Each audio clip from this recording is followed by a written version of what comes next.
जय श्री कृष्णा। हर मनुष्य अपने जीवन में आगे बढ़ने के प्रयास करता है। इसके लिए वह पूरी मेहनत और लगन के साथ अपना कार्य को गति देता है।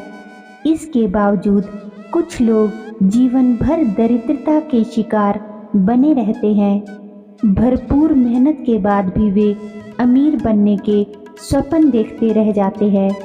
क्या आपने कभी जानने की कोशिश की है कि इतना कमाने के बाद भी आपके पास पैसे क्यों नहीं रुकते? क्योंकि आपके घर में दरिद्रता का वास हो चुका है, और जिसके घर में दरिद्रता का वास हो जाता है उसके घर से सारे सुख शांति के साथ लक्ष्मी चली जाती है। कोई व्यक्ति माता लक्ष्मी जी को प्रसन्न करने में कामयाब हो जाता है तो उसको अपने जीवन में कभी भी धन से संबंधित परेशानी का सामना नहीं करना पड़ता है, और उसको अपने हर कार्य क्षेत्र में अपार सफलता हासिल होती है। परंतु कई बार देखा गया है कि व्यक्ति को अपने जीवन में आर्थिक तंगी का सामना करना पड़ता है। इसके पीछे मुख्य कारण हमारी आदतें होती है। दरअसल हमारी आदतों की वजह से माता लक्ष्मी जी हमसे नाराज हो जाती है, जिसके कारण हमको गरीबी का सामना करना पड़ता है।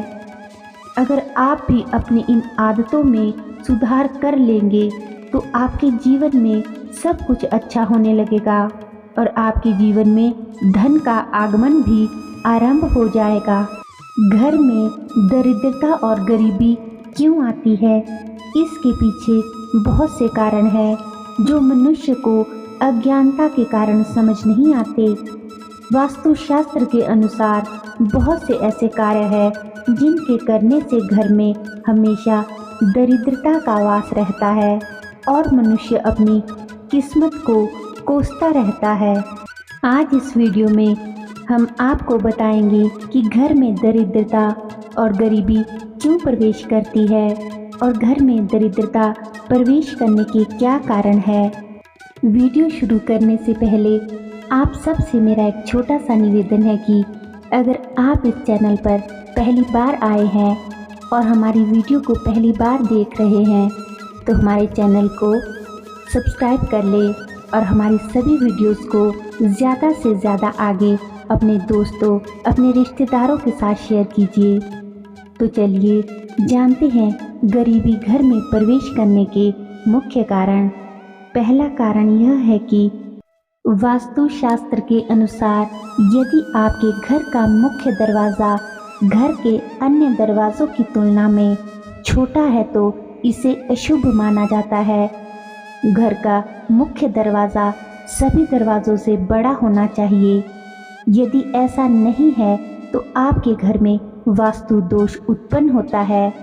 ऐसा नहीं होने पर उस घर में हमेशा पैसों से जुड़ी परेशानियां हो सकती है। घर के दरवाजे से आवाज़ आना। जब आप घर के दरवाज़ों को लगाते हैं या खोलते हैं, बंद करते समय या खोलते समय आपके दरवाजे से चर चर की आवाज़ आती है तो यह नकारात्मक ऊर्जा को जन्म देती है। इसी के माध्यम से दरिद्रता का प्रवेश होता है। जैसे कि जब आप किसी मंत्र को सुनते हो तो मंत्र की ध्वनि से सकारात्मक ऊर्जा का संचार होता है। इसलिए कहा भी जाता है कि यदि आप मंत्र पढ़ नहीं सकते तो उसे अवश्य सुनिए, क्योंकि मंत्र के उच्चारण से आपके आसपास ही आपको शरीर के अंदर से, आपके विचारों से नकारात्मक ऊर्जा दूर हो जाती है और सकारात्मक ऊर्जा का संचार होता है। ठीक उसी तरह से कुछ ऐसी ध्वनियाँ होती है जो नकारात्मक ऊर्जा उत्पन्न करती है। जब भी आपके घरों या ऑफिस के दरवाजों से चरचराहट की आवाज़ आती है, इसे अशुभ माना जाता है, जिससे नकारात्मक ऊर्जा उत्पन्न होती है और आपके घर में दरिद्रता प्रवेश कर जाती है।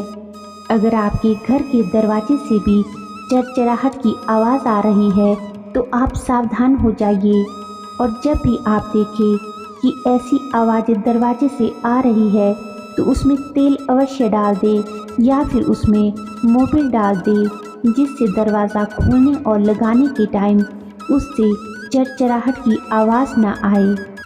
गणेश जी की प्रतिमा या फोटो गलत दिशा में लगाने के कारण कुछ लोग गणेश जी की प्रतिमा को मुख्य दरवाजे पर लगाते समय बहुत बड़ी गलती कर देते हैं। जब घर के मुख्य दरवाजे पर प्रतिमा स्थापित करते हैं तो गणेश जी का मुख आगे की ओर रहता है और उनकी पीठ घर की तरफ हो जाती है, जिससे आप गणेश जी के पीठ के दर्शन करते हैं तो आपके घर में दरिद्रता प्रवेश कर जाती है, यानी पीठ के माध्यम से ही घर में दरिद्रता प्रवेश करती है। इसलिए आप घर में हमेशा गणेश जी की ऐसी प्रतिमा स्थापित करें जिसमें गणेश जी की दो मूर्तियां आपस में चिपकी हुई हो, जिसमें गणेश जी का मुख एक बाहर की ओर और एक अंदर की ओर हो। अगर ऐसी प्रतिमा उपलब्ध ना भी हो तो घर के दरवाजे पर स्वास्तिक बना ले, क्योंकि स्वास्तिक भी गणेश जी की ही निशानी है। स्वास्तिक गणेश जी का स्वरूप माना जाता है। ऐसा करने से आपके घर में कभी भी दरिद्रता का प्रवेश नहीं होगा। घर में झगड़े होने के कारण यदि आपके घर में झगड़ा या लड़ाई होती रहती है तो समझ जाइए कि आपके घर में दरिद्रता का प्रवेश हो चुका है या फिर होने वाला है। आप सोच रहे होंगे कि छोटी मोटी लड़ाई तो घर में होती ही है, तो क्या हर घर में दरिद्रता का वास होता है? तो मैं आपको यहाँ बता दूँ कि जब किसी विशेष समय पर घर में लड़ाई होती है, जैसे प्रातःकाल के समय भोजन करते समय, जब घर में कोई शुभ कार्य हो रहा हो, इस समय यदि आपके घर में लड़ाई झगड़ा शुरू हो जाता है तो आप समझ जाइए कि आपके घर में दरिद्रता का प्रवेश हो चुका है। पति पत्नी का एक थाली में खाना खाने से, वैसे तो ये कहा सुना जाता है कि पति पत्नी एक ही थाली में अगर खाना खाए तो प्रेम बढ़ता है, किंतु शास्त्रों में बताया गया है कि यदि पति पत्नी एक ही थाली में भोजन करते हैं तो घर में गरीबी या दरिद्रता आती है। जिस घर में पति और पत्नी एक ही थाली में एक साथ खाना खाते हैं उसे वास्तु दोष का पाप लगता है और उस घर में कभी भी कोई व्यक्ति सुख शांति से रह नहीं पाता और उस घर में हमेशा लड़ाई झगड़ा होता ही रहता है। तो अगर आप इस वास्तु दोष से बचना चाहते हैं तो कभी भी पति पत्नी को एक थाली में भोजन नहीं करना चाहिए। घर के नल से टप टप की आवाज़ आना, यदि आपके घर के नल खराब है और उससे हमेशा पानी लीक होता है, जिसके गिरने से टप टप की आवाज़ आती है, तो इसे अशुभ माना जाता है। ये नकारात्मक ऊर्जा का घर में संचार करती है, जिससे घर में दरिद्रता का वास होता है। इसलिए यदि आपके घर के नल खराब है और पानी गिरने से टप टप की आवाज़ें आती है तो आप उसे तुरंत ही ठीक करवा लीजिए, क्योंकि घर के नलों से पानी टपकते रहना दरिद्रता की निशानी है। सूर्योदय के बाद सोकर उठना, सुबह जल्दी उठने से हमारे शरीर में सकारात्मक ऊर्जा का संचार होता है और यदि आप सुबह ही देर से उठते हैं तो आप इन चीज़ों से वंचित रह जाते हैं, जिससे बहुत सी बीमारियों से आपका शरीर ग्रसित हो जाता है। आप कार्य नहीं कर पाते और उससे घर में गरीबी आ जाती है।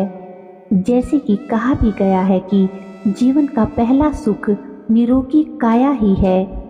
इसलिए हमें प्रातःकाल सूर्योदय से पहले उठना चाहिए, उगते हुए सूरज को नमस्कार करना चाहिए, जिससे आप हमेशा स्वस्थ रहेंगे। दान नहीं करने से, जी हाँ दोस्तों, दान नहीं करने से भी घर में दरिद्रता प्रवेश करती है। मैं ये नहीं कह रही कि आप अपनी क्षमता से अधिक दान दें या किसी महंगी वस्तु या धन का दान दें। बस आप अपनी क्षमता के अनुसार ही दान दीजिए। आप अन्न दान कर सकते हैं, क्योंकि शास्त्रों में भी कहा गया है कि अन्नदान महादान होता है।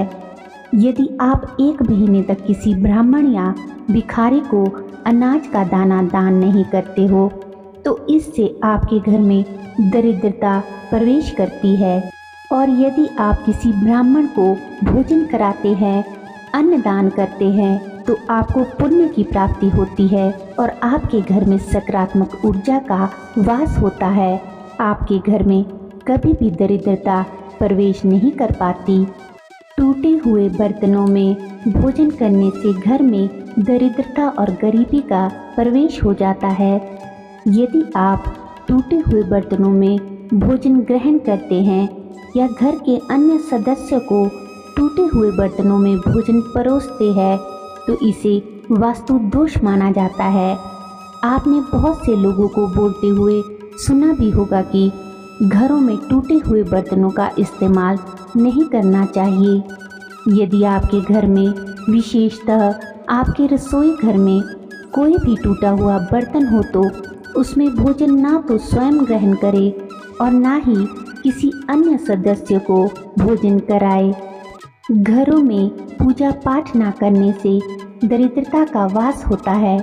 आप किसी भी देवी देवता की पूजा कर सकते हैं। आप शंकर भगवान, विष्णु भगवान, माता लक्ष्मी, गणेश जी, अनेकों देवी देवताओं की प्रतिमा या फोटो लगाकर रोजाना सुबह शाम उनकी पूजा करनी चाहिए। घरों में टूटी हुई झाड़ू रखने के कारण, यदि आपके घर में टूटी हुई झाड़ू है या आपकी झाड़ू से सीक बाहर निकल रही है, झाड़ू के अंश टूट टूट कर बाहर निकल रहे हैं, तो फौरन झाड़ू बदल दे अथवा इसे मजबूती से बांध दे या नई झाड़ू का उपयोग करे। आपके घर में टूटी हुई झाड़ू का उपयोग करने से दरिद्रता आ सकती है, क्योंकि झाड़ू में धन की देवी माँ लक्ष्मी का वास होता है और झाड़ू लगाते समय उसकी सीकें निकलकर टूट टूट बिखरना, यह सब अशुभ निशानी है। यानी आप अपने घर की लक्ष्मी को तोड़ तोड़ कर बाहर कर रहे हैं। अपनी आय से अधिक खर्च करना, जो व्यक्ति अपनी आय से अधिक खर्च करते हैं उनको भी अपने जीवन में पैसों की तंगी का सामना करना पड़ता है। अतः पैसों का उपयोग सोच समझ कर करें। तो दोस्तों, इस वीडियो में जो भी हमने आपको आदतें बताई है, अगर आप अपनी इन आदतों में सुधार लाते हैं तो इससे माता लक्ष्मी आपके ऊपर मेहरबान रहेगी और आप अपने जीवन में लगातार सफलता की ओर बढ़ेंगे। इसके साथ ही आपको अपने जीवन में कभी भी धन की कमी नहीं रहेगी। माता लक्ष्मी जी आपके घर में वास करेगी और आपके घर में दरिद्रता नहीं आएगी। आपको गरीबी का मुंह नहीं देखना पड़ेगा।